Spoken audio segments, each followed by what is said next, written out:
మన జీవిత ప్రయాణంలో అప్పుడప్పుడు ఒకే చోట ఆగిపోయినట్టు అనిపిస్తూ ఉంటుంది కదా! ముందు దారి కనిపించదు. భవిష్యత్తు అంధకారంగా తోస్తుంది. మనసులో ఏంటో తెలియని గందరగోళం. చేస్తున్న పని మీద ఆసక్తి ఉండదు. కానీ చేయక తప్పని నిస్సహాయత. అసలు నా జీవితానికి అర్థం ఏంటి అని ఒక నిర్లిప్తత ఆవహిస్తుంది. ఈ అయోమయ నుంచి బయటపడటానికి సెల్ఫ్ హెల్ప్ పుస్తకాలు తిరిగేస్తాం. గంటల తరబడి మోటివేషనల్ వీడియోలు చూస్తాం. సమాచారం వరదలా వచ్చి పడుతుంది. కానీ మనసుకు కావాల్సిన అసలైన స్పష్టత దొరుకుతోందా? ఆ నిరాశ అనే బురదలోంచి మనల్ని చేపట్టి పైకి లాగే ఒక్క మాటైనా దొరికిందా? నిజానికి ఆ సమాధానాల కోసం మనం కొత్తగా ఎక్కడికో వెళ్ళనవసరం లేదు. అవి మన దగ్గరే ఉన్నాయి. మన సంస్కృతిలోనే ఉన్నాయి. మన పూర్వీకులు వేల ఏళ్ల క్రితం మనకు అందించి వెళ్ళిన దిక్సూచులు. అవే సంస్కృత సూక్తులు. ఇవి కేవలం పాతబడిపోయిన మాటలు కాదు. ఇవి జీవితానికి జీపీఎస్ లాంటివి. ఏ కాలంలోనైనా, ఎలాంటి పరిస్థితుల్లోనైనా మనకు దారి చూపించే టైమ్‌లెస్ ప్రిన్సిపల్స్.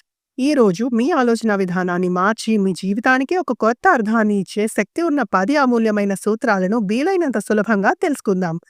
మొదటిది అతి సర్వత్రా వర్జయేత్. ఈ సూక్తిలోని పదాలు చూస్తే అతి అంటే ఎక్కువైనది, సర్వత్రా అంటే అన్ని చోట్ల, వర్జయేత్ అంటే వదిలిపెట్టాలి. ఒక్క మాటలో చెప్పాలంటే దేనిలోనైనా అది పనికిరాదు. ఇది ఈనాటి మన లైఫ్ స్టైల్‌కి పర్ఫెక్ట్‌గా సరిపోతుంది. మనం రోజుకు 16 గంటలు పని చేస్తే ప్రమోషన్ రావచ్చు, కానీ ఆరోగ్యం దెబ్బతింటుంది.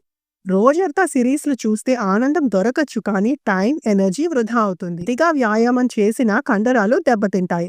అందుకే అంటారు అమృతమైన అతిగా తీసుకుంటే విషమవుతుందని.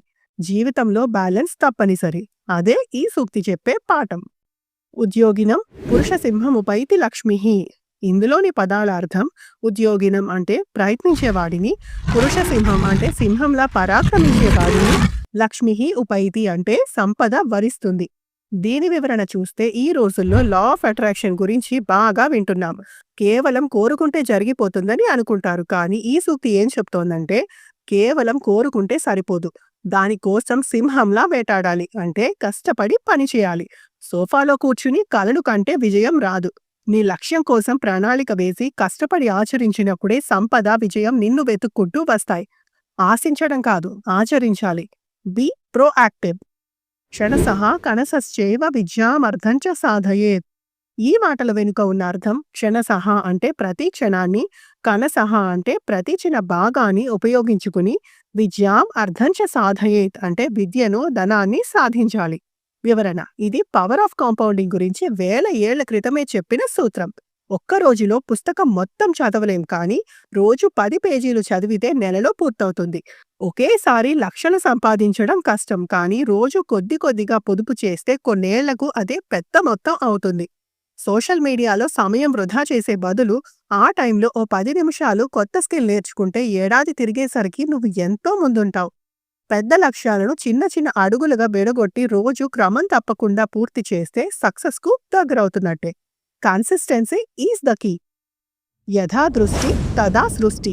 ఈ మాటల అర్థం చాలా సూటిగా ఉంటుంది. యథా దృష్టి అంటే నీ చూపు, నీ దృక్పథం ఎలా ఉంటుందో, తదా సృష్టి అంటే ఈ ప్రపంచం నీకు అలాగే కనిపిస్తుంది. వివరణ చూస్తే ఒక గ్లాసులో సగం నీళ్లుంటే ఒకరికి సగం ఖాళీగా, ఇంకొకరికి సగం నిండుగా కనిపిస్తుంది. నీళ్లు అవే, చూసే చూపు మారింది. జీవితంలో సమస్యలు కూడా అంతే. ఓటమి ఎదురైనప్పుడు అంతా అయిపోయింది అనుకుంటే అది ముగింపు. దీని నుంచి ఏం నేర్చుకున్నాను అని ఆలోచిస్తే అదే ఒక పాఠం. నీ ప్రపంచాన్ని మార్చాలంటే ముందు నీ ఆలోచన విధానాన్ని మార్చుకోవాలి. సమస్య బయట లేదు, నీ లోపల, నీ దృక్పథంలోనే ఉంది. Your perception is your reality. శ్రద్ధావాన్ లభతే జ్ఞానం. దీని భావం ఏంటంటే శ్రద్ధావాన్ అంటే అంకిత భావం, నమ్మకం, తీవ్రమైన ఆసక్తి ఉన్నవాడు. జ్ఞానం లభతే అంటే జ్ఞానాన్ని పొందుతాడు. వివరణ: ఈ రోజుల్లో గూగుల్లో దొరికేది సమాచారం, జ్ఞానం కాదు. యూట్యూబ్లో వీడియోలు చూసినంత మాత్రాన జ్ఞానం వచ్చేయదు. నువ్వు నేర్చుకునే విషయంపై పూర్తి శ్రద్ధ, గౌరవం పెట్టినప్పుడే ఆ సమాచారం నీలో ఇంకిపోయి జ్ఞానంగా మారుతుంది. మొక్కుబడిగా కాకుండా మనసు పెట్టి చేసేదే నిజమైన చదువు. జ్ఞానం అనేది డౌన్లోడ్ చేసుకునే ఫైల్ కాదు. అది శ్రద్ధ, ఏకాగ్రత, సాధనతో సంపాదించుకోవాల్సిన ఆస్తి. ప్రియమైన ప్రేక్షకులారా, 10వ సూక్తి కోసం చివరిదాకా చూడండి. భగవద్గీతలోని ఈ ఒక్క వాక్యం మీరు ప్రతి పనిని చూసే దృక్పథాన్నే మార్చేయగలదు. ధర్మో రక్షతి రక్షితః. ధర్మః రక్షతి అంటే ధర్మం రక్షిస్తుంది. ఎవరిని? రక్షితః అంటే ఎవరైతే ఆ ధర్మాన్ని రక్షిస్తారో వారిని. నువ్వు ధర్మాన్ని కాపాడితే ఆ ధర్మమే నిన్ను కాపాడుతుంది. వివరణ: దీన్నే ఆధునిక పరిభాషలో ఇంటిగ్రిటీ అంటాం. షార్ట్‌కట్స్‌తో, అబద్ధాలతో తాత్కాలికంగా గెలవచ్చు. కానీ అది నిలవదు. నిజాయితీగా, నీతిగా నీ పని నువ్వు చేసుకుంటూ వెళ్తే మొదట్లో కష్టాలు ఎదురైనా చివరికి గెలిచేది, నిలబడేది నువ్వే. నీతిగా బతికేవాడికి మనస్సాక్షి ప్రశాంతంగా ఉంటుంది. ఆ ప్రశాంతతే అన్ని ఒత్తిళ్ల నుంచి నిన్ను కాపాడే రక్షణ కవచం. నీ విలువలే నీ తలరాతను నిర్దేశిస్తాయి. Character is destiny. అహం బ్రహ్మాస్మి. ఇది చాలా లోతైన వేదాంత సూత్రం. దీనిలోని పదాలు చూస్తే అహం అంటే నేను, బ్రహ్మాస్మి అంటే ఆ పరబ్రహ్మాన్ని అయి ఉన్నాను. దీని అర్థం నాలో అనంతమైన శక్తి దాగి ఉంది. వివరణ: నిన్ను నువ్వు ఎప్పుడూ తక్కువ అంచనా వేసుకోకు. నేను ఇంతే, నా బతుకింతే అని హద్దులు గీసుకోకు. నీ కులం, మతం, ఉద్యోగం ఇవేవీ నీ అసలైన గుర్తింపు కాదు. నీ లోపల అనంతమైన శక్తి, అనంతమైన చైతన్యం దాగి ఉంది. నేను ఇంతే, నాకు ఇది రాదు, నా వల్ల కాదు అని మనకు మనమే కొన్ని హద్దులు గీసేసుకుంటాం. ఆ హద్దులు బయటి ప్రపంచం గీసినవి కావు.